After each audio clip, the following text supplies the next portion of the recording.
presentasi saya itu nanti akan mencoba menampilkan status perubahan iklim terkini dan prospek kejadian hidrometeorologi tahun 2024. Mungkin nanti kita akan melihat beberapa data, kemudian climate outlook tahun 2024, serta kira-kira potensi ancaman apa yang ada terdapat di tahun 2024 ini.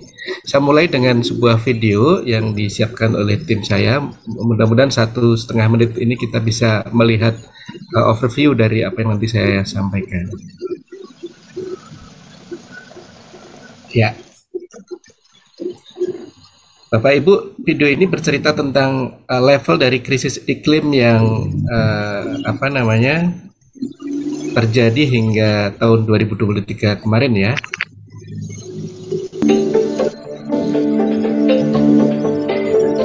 Suaranya tidak terdengar ya.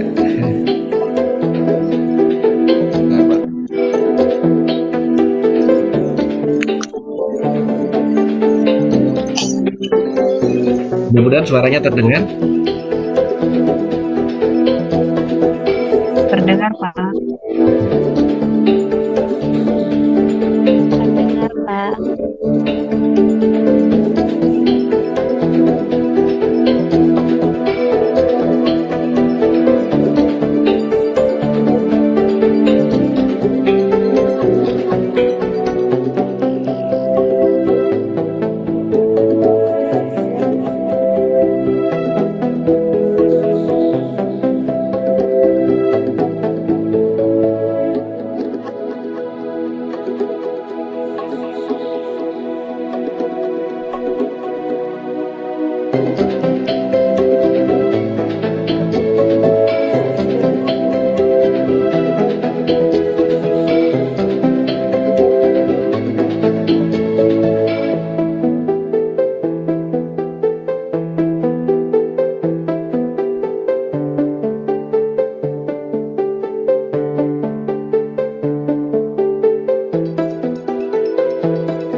Ya, Bapak Ibu sekalian, bahwa perubahan iklim saat ini sudah mencapai pada level yang mengkhawatirkan, sudah tidak bisa dipungkiri lagi ya. Dan semua data berbicara tentang itu, bahkan PBB sendiri menyatakan bahwa era selepas tahun 2023 itu tidak lagi global warming, tetapi global boiling. Tentu ungkapan dari Sekretaris Jenderal PBB Antonio Guterres itu terlalu hiperbolis ya, akan tetapi sebenarnya dalam sebuah kerangka historis itu merupakan bukan sesuatu yang omon-omon begitu ya, tetapi sesuatu yang nyata. Nah, ini adalah pernyataan dari 2023 sebagai tahun terpanas secara global juga dikeluarkan oleh WMO, Badan Meteorologi Dunia, dalam laporannya State of the Climate 2023 yang menyatakan secara ringkas bahwa 2023 adalah tahun terpanas secara global, kemudian juga kenaikan muka laut tertinggi. Jadi kalau dibandingkan dengan secara historis rata-rata suhu udara permukaan di tahun 1860 hingga 1900, maka level dari suhu di tahun 2023 itu adalah 1,45 derajat Celcius lebih panas ya. Sementara di perjanjian Paris, kita itu punya threshold, dunia menyepakati bahwa pemanasan global tidak boleh lebih dari 2 derajat di tahun 2100, atau secara ambisius UNFCCC juga menetapkan bahwa kalau bisa tidak boleh lebih dari 1,5 derajat di tahun 2030. 2030 dan 2023 itu adalah jaraknya hanya 7 tahun. Sementara selisih antara 1,45 dengan 1,5 itu adalah 0,05. Artinya kita hanya punya jarak 0,05 derajat Celcius itu yang akan kita maintain di 7 tahun ini. Apakah itu bisa atau enggak? Maka inilah yang disebut dengan krisis iklim yang semakin mengkhawatirkan. Kemudian juga WMO menetapkan di tahun 2023 itu kenaikan permukaan laut mencapai pada level tertinggi, yaitu antara tahun 2014 hingga Desember 2023 kenaikannya itu mencapai 4,77 mm per tahun. Ya, artinya level daripada peningkatan level tinggi muka laut ini secara drastis tercapai di dekade terakhir ini. Sebab dekade-dekade sebelumnya itu 3,3 mm per tahun, kemudian sebelumnya 20 tahun yang lalu masih di 2,13 mm per tahun. Artinya pertambahan tinggi muka laut ini semakin berada pada laju yang mengkhawatirkan. Kemudian, nah, bagaimana di Indonesia? Pada skala regional, data dari BMKG dari sekitar 92 stasiun, 114 stasiun yang terbaru itu adalah menyatakan bahwa tidak ada tempat di Indonesia ini yang justru mengalami pendinginan. Semuanya juga mengikuti perubahan pemanasan global, perubahan suhu mengikuti perubahan pemanasan global, di mana kita melihat yang warna merah ini, warna kuning dan merah ini, semua tempat mengalami pemanasan atau perubahan suhu udara permukaan yang lebih tinggi dibanding masa historisnya.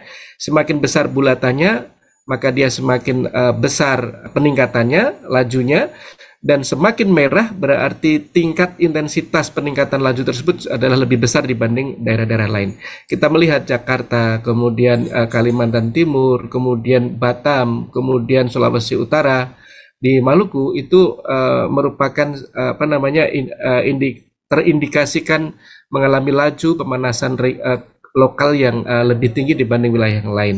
Dan ini adalah 10 kota besar yang laju perubahan suhu udaranya itu dalam 30 tahun terakhir dicatat oleh BMKG ya. Kita melihat bahwa seperti Palembang, kemudian Medan, itu 1,0, 0,9, Jakarta 0,9 dan seterusnya, Samarinda 0,9. Ini adalah kota-kota yang dicatat oleh BMKG memiliki laju perubahan suhu udara yang cukup tinggi dibanding kota-kota lainnya.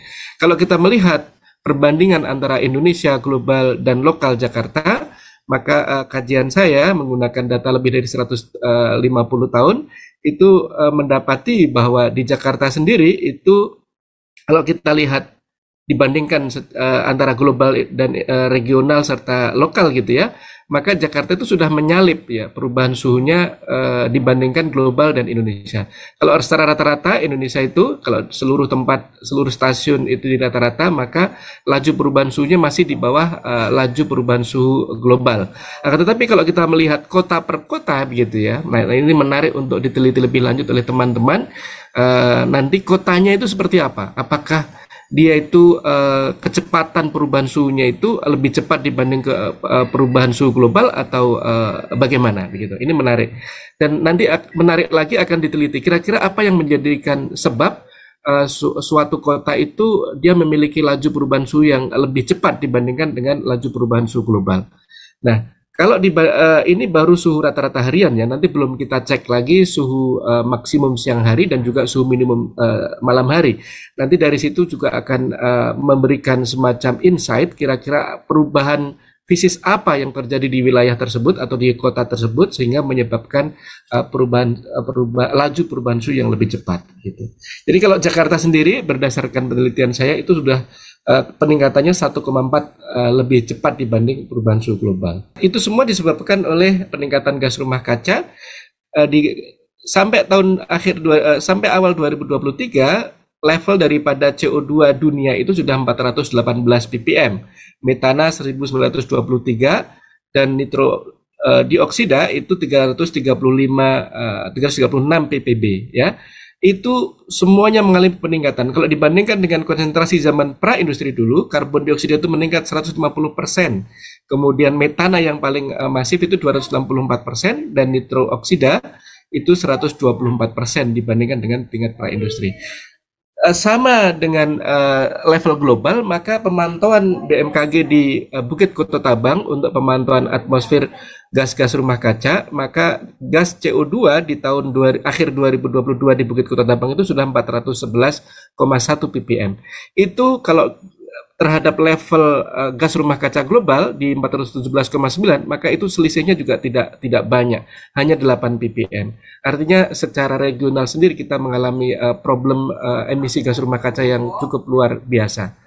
Kemudian teman-teman, bagaimana di tahun 2024? Nah, BMKG sudah merilis prediksinya hingga 1 tahun ini bahwa kemungkinan pada bulan April Mei nanti El Nino yang selama ini terjadi sejak pertengahan tahun lalu itu akan mulai meluruh ya, karena El Nino itu kemarin aktif mulai Juni, kemudian mencapai puncaknya ya, pemanasan suhu permukaan laut di Pasifik Tengah dan Timur itu di bulan Desember, Januari, Februari, kemudian dia akan menurun secara gradual dan akan berakhir di bulan April Mei nanti. Sementara kalau Samudra Hindianya cukup tenang-tenang saja, tidak ada banyak kejadian karena fase positif dari dipol mode itu sudah berakhir sejak akhir tahun lalu. Nah, yang menarik adalah ada beberapa model yang mengindikasikan bahwa selepas dari cengkeraman El Nino yang akan berakhir di bulan April Mei ini, maka ada kemungkinan di semester kedua nanti beralih menjadi La Nina. Kalau memang itu akan terjadi, berarti iklim kita itu swingnya akan cepat sekali dari La Nina, triple dip La Nina 2020 hingga 2022, kemudian 2023 itu El Nino, 2024 maka akan kembali menjadi La Nina. Nah, ini menarik, artinya El Nino, La Nina, El Nino, La Nina akan terjadi semakin sering. Nah, ini sebenarnya sesuatu yang menarik untuk dikaji. Kenapa kemudian hal ini bisa terjadi dan apakah pemanasan global, perubahan iklim itu memiliki efek terhadap suhu permukaan laut di wilayah Samudra Pasifik Tengah dan Timur sehingga frekuensi El Nino, La Nina ini menjadi lebih cepat dan lebih sering. Kemudian ini di Indonesia, hampir seluruh wilayah Indonesia nanti akan lebih hangat. Kalau La Nina itu terjadi, apakah musim kemarau kita nanti akan menjadi kemarau basah seperti tahun 2021, 2022 ya, yang musim kemarau tapi banyak hujan begitu ya, dan ditambah lagi dengan pemanasan suhu permukaan laut yang dia mengekspansikan penguapan yang lebih besar dibanding keadaan normalnya. Nah, bagaimana kemudian potensi ancaman di tahun itu, maka sesuai dengan prediksi BMKG untuk musim kemarau 2024 maka 25%-nya akan normal, tetapi 40%-nya akan mundur. Artinya musim kemaraunya akan mundur datangnya ya, sementara yang sekitar 15% dia akan maju lebih awal begitu ya, maju lebih awal. Nah, yang perlu diwaspadai adalah mundurnya musim kemarau ini. Berarti kalau begitu musim hujan akan berlangsung lebih lama di wilayah-wilayah yang diprediksikan akan mundur tersebut. Nah, bagaimana dampaknya? Saya sampai ke slide terakhir. Nah, ini adalah di tahun 2021 kemarin, ketika kita membandingkan antara tahun normal, tahun El Nino dan tahun La Nina, maka kalau seandainya La Nina itu terjadi di tahun 2024, maka wilayah-wilayah yang biru ini, yang sebelah kanan, akan mengalami ekstrim basah. Wilayah-wilayah di pesisir barat Sumatera, terutama di wilayah bagian selatan ya, dari Bengkulu hingga Lampung, kemudian di pesisir selatan Jawa, Jawa Barat, Jawa Tengah, kemudian hampir semua Jawa Timur, di wilayah Kalimantan, hijau itu sangat basah dan ekstrim ya, kemudian di Sulawesi bagian tengah, serta di Papua bagian tengah. Nah, itu adalah wilayah-wilayah yang diwaspadai, yang kalau kemudian La Nina itu terjadi benar di tahun 2024, maka wilayah-wilayah tersebut hendaknya mewaspadai akan potensi bencana hidrometeorologi berupa kondisi iklim basah yang itu berasosiasi dengan banjir, longsor, kemudian banjir yang cukup sustain gitu ya, berlangsung agak lama. Barangkali itu yang bisa saya sampaikan. Mudah-mudahan walaupun tadi banyak yang di skip, nanti bisa dieksplorasi lebih jauh di tanya jawab. Saya menyatakan terima kasih kepada Pak Joko dan juga kepada Pak Platu dan Prof. Ishak yang nanti akan menyampaikan. Nanti beliau akan menyampaikan lebih panjang kali lebar, sementara yang kami sampaikan adalah lebih dari pembuka saja untuk diskusi kita. Terima kasih Pak Joko. Terima kasih peserta sekalian. Assalamualaikum warahmatullahi wabarakatuh.